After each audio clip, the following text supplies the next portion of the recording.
Hello everyone, আসসালামু আলাইকুম। আমি ইয়ামিন হোসেন, তোমাদের অনলাইন ক্লাস ফিজিক্স 2.0 তে স্বাগতম সবার। আমরা গত ক্লাসে আমাদের থার্মোডাইনামিক্স অর্থাৎ সেকেন্ড পেপারের প্রথম অধ্যায় তাপগতিবিদ্যার একটা ছোট্ট ক্লাস আমরা নিয়েছিলাম, যেখান থেকে আমরা বলেছিলাম যে আমরা একাডেমিক আর অ্যাডমিশনের জন্য খুব ইম্পর্টেন্ট একটা টপিকের সাথে আমরা মুখোমুখি হব এবং এটাকে 100% ক্লিয়ার করার চেষ্টা করব, যেটাকে বলা হয় বস্তুর উপর প্রযুক্ত তাপ। এবং এটা আমরা থার্মোডাইনামিক্সের বেসিক থেকে দেখেছি যে আমাদের থার্মোডাইনামিক্স অধ্যায়টা টোটাল 3টা সূত্রকে বহন করে, যার মধ্যে প্রথম সূত্র যেটাকে আমরা তাপগতিবিদ্যার 0তম সূত্র বলে থাকি, তার প্রয়োজনীয় উপাদান থাকে দুইটা, একটা থাকে তাপ আর একটা থাকে তাপমাত্রা। তো ওইখান থেকে আমরা ব্যাখ্যা করার চেষ্টা করেছিলাম তাপকে। তাই আমরা আজকে ক্লাসে এই তাপের ম্যাথামেটিক্যাল যে সূত্রগুলো আছে, কিভাবে এটা আসছে, কিভাবে এটাকে আমরা চিনতে পারি, আর তার যে প্রকারভেদটা, এটাকে আমরা খুব সুন্দরভাবে গল্পের মাধ্যমে বোঝার চেষ্টা করবো, যেন এটা তোমাদের একদম 200% ক্লিয়ার হয়ে যায়। তাহলে আসে আমরা আমাদের ক্লাসের মধ্যে ব্যাক এবং দেখি যে কিভাবে এটাকে বুঝতে পারা যায়।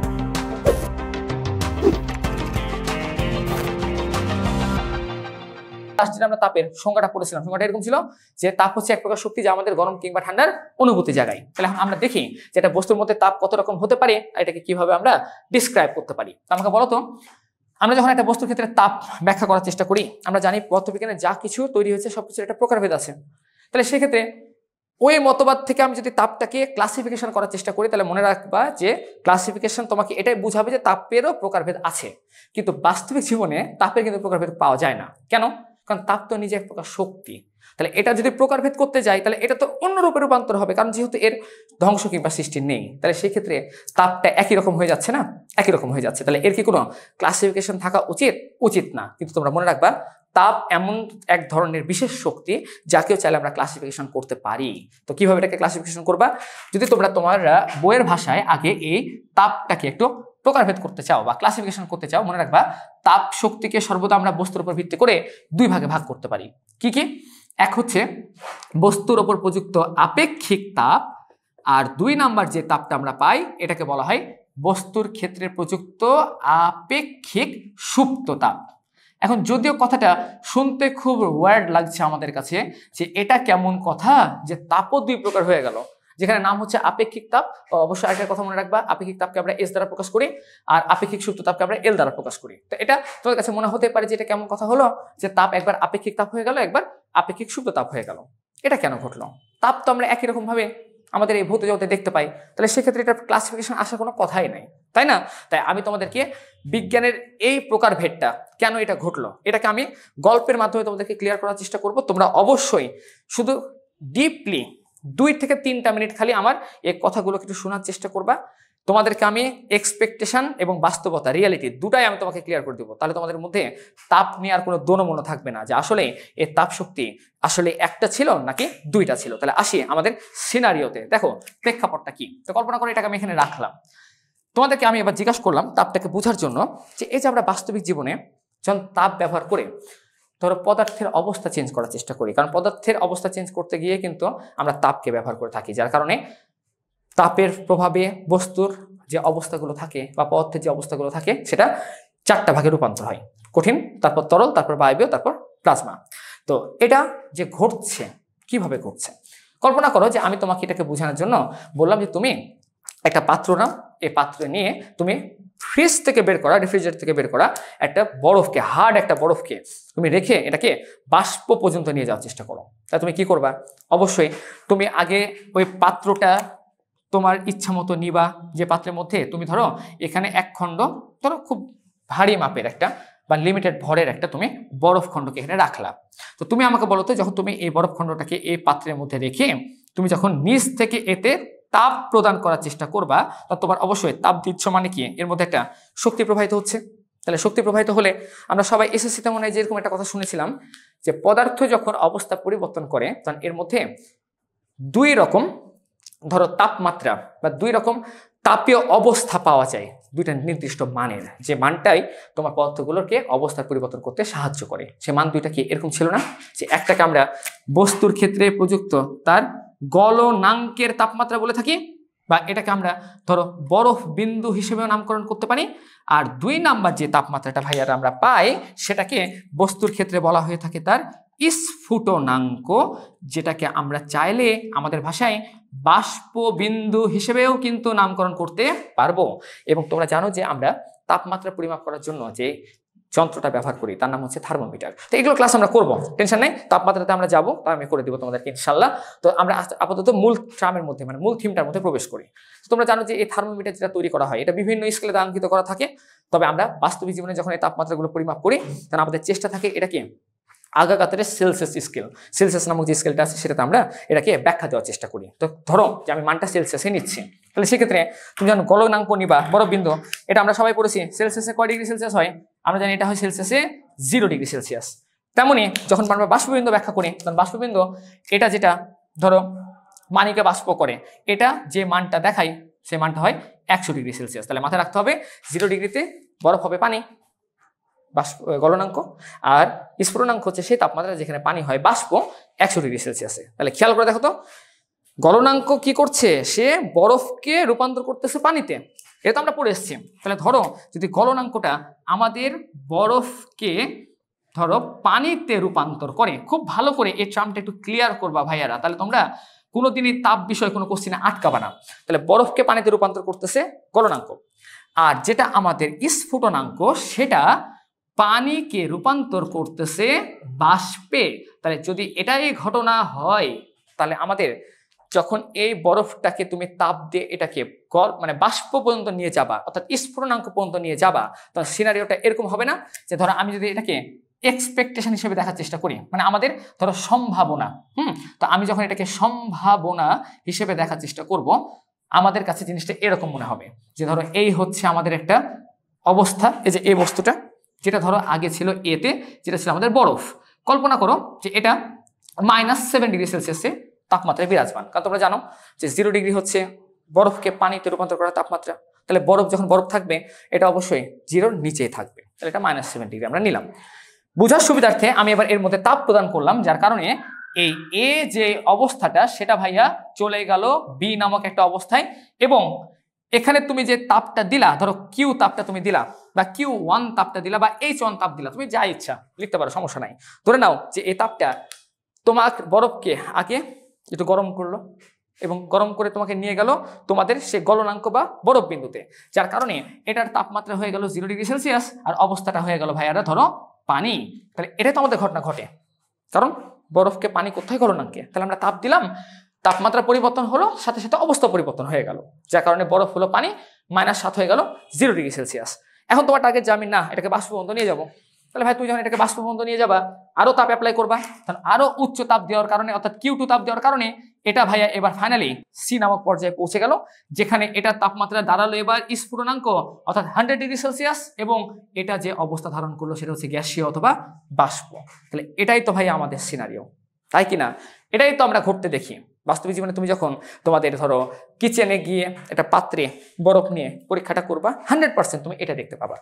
তাহলে আমি এটা যদি দেখতে পাই তাহলে এটা রিয়েলিটি, তাহলে আমি এটাকে এক্সপেকটেশন কেন ধরলাম, কেন এটাকে সম্ভাবনা ধরলাম?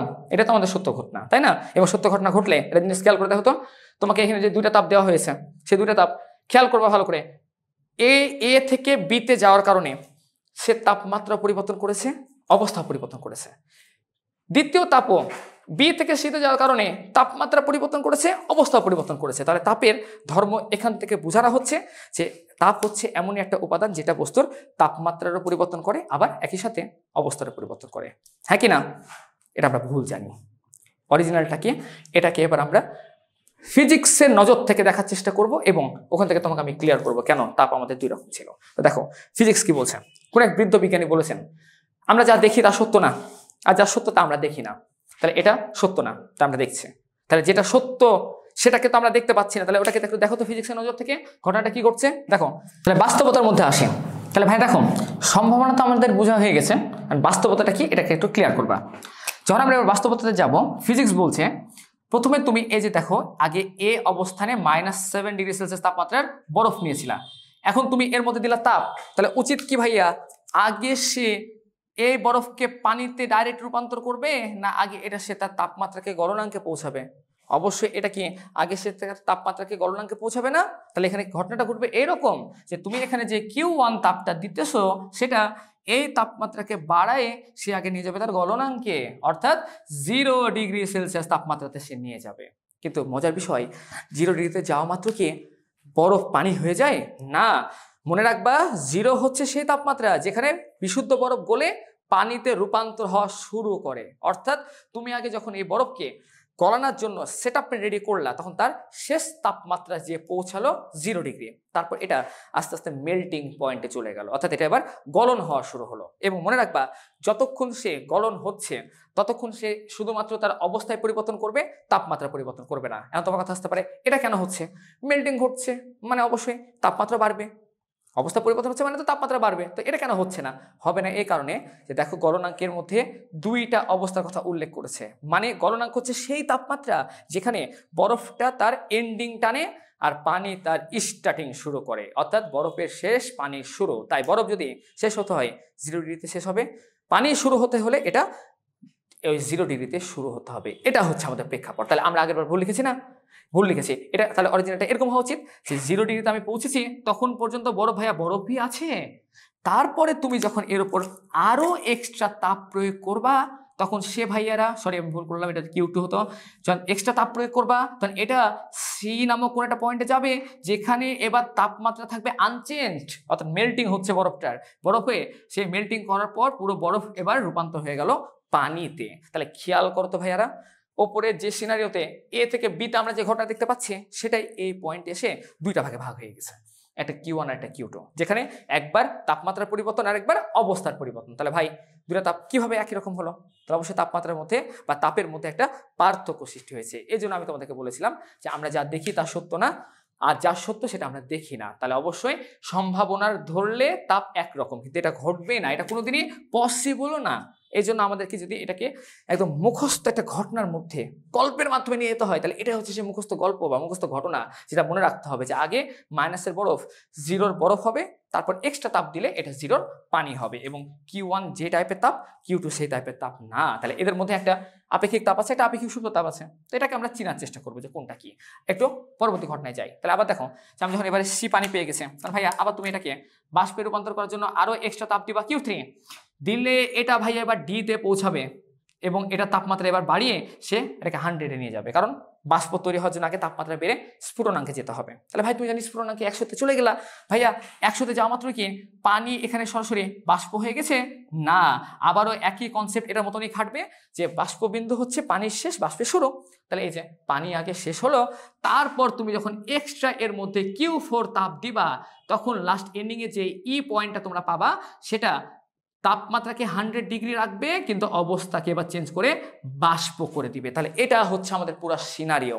এটাকে ধারণ করে তাপটা আমাদেরকে বুঝতে হবে, যেটা আমরা ছোটকাল থেকে ভালো করে বুঝি না, যার কারণে আমরা তাপ ওই কানা হাফেজের মতো ভেবে নিই যে তাপ এমন একটা জিনিস যেটা তাপমাত্রা পরিবর্তন করছে, অবস্থা পরিবর্তন করছে, অথচ এটা কোনো ঘটনাই না। এটা একটা আমাদের ভুল মতবাদ যে তাপমাত্রা অবস্থা দুটোকে পরিবর্তন করতে পারে, কোনোদিনই সম্ভব না।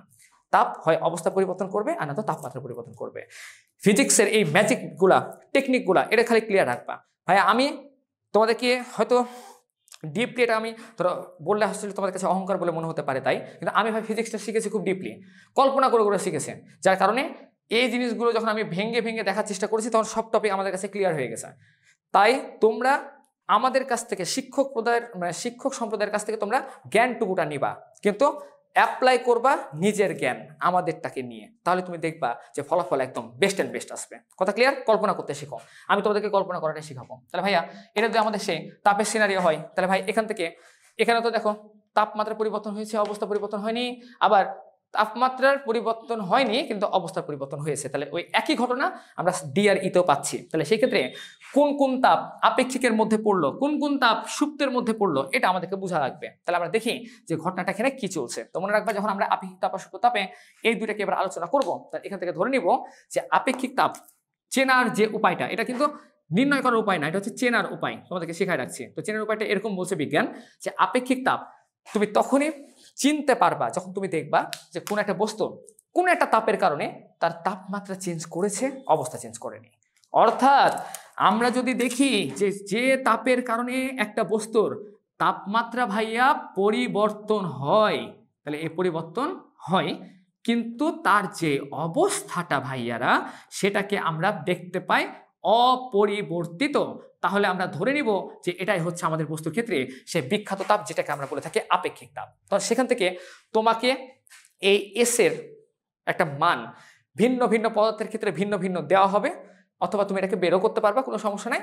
বের করার পর তখন ওই এস এর সাপেক্ষে তুমি যদি এই মূল তাপ তথা যেটাকে আমরা কিউ দ্বারা ব্যাখ্যা করি, যদি কিউটা বের করে নিতে পারো, তাহলে তুমি বুঝে নিবা যে এখানে ওই এস কে কেন্দ্র করে কতটুকু তাপ আমরা কিউ ওয়ানে দিয়েছি, যেটা আমাদেরকে এই অবস্থাটাকে এই অবস্থাতে রূপান্তর করতে সাহায্য করেছে। এটা আমরা বের করতে পারবো। আবার আপেক্ষিক সূত্রতাপ, তাহলে বুঝতে পারছো যে এটার উল্টাটা হচ্ছে আপেক্ষিক সূত্রতাপ। তাহলে সেক্ষেত্রে তুমি যখন এখানে তার চিহ্ন উপায়টা অ্যাপ্লাই করবা, তুমি বলবা যে এটা হবে যে তাপের কারণে এবার তাপমাত্রা এটা থাকবে ভাইয়ারা অপরিবর্তনশীল, মানে এটাকে আমরা এবার অপরিবর্তিত রাখবো, বাট অবস্থা এখানে তো ভাইয়া পরিবর্তন হতে হবে, তাহলে এটা হবে আমাদের পরিবর্তিত।